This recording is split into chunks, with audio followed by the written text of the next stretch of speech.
to make sure you have a good and right timing and you have that continuation. Because some dancers, they bend legs and show like one, and that's it, nothing happens after that.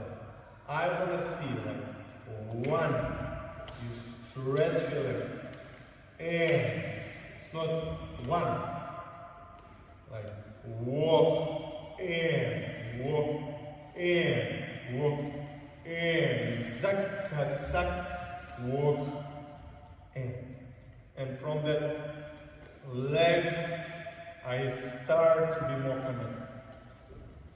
I start to use diagonal pendulum and connect it from my side.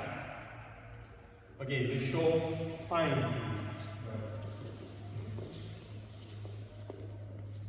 Control the neck, very important. Control the neck, beautiful neck. And go.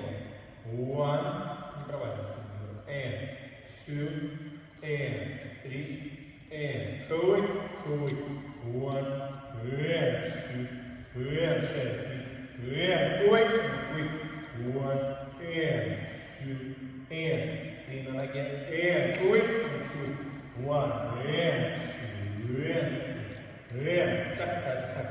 1, and 2, and zack, zack.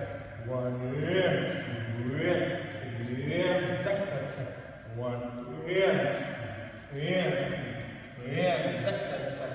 1, and 2, and zack, zack. More, and more, and zack, share.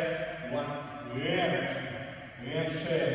And zack, zack, каблук, лопата, вниз, туда, опускаем, zack, zack, 1, and 2, and 3, and zack, zack, 1. Okay, how you see, it's very important to understand the mechanic.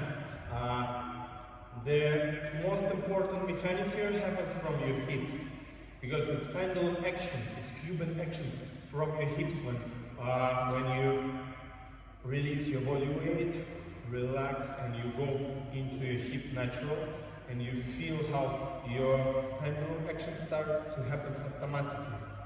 As you feel very grounded from your leg.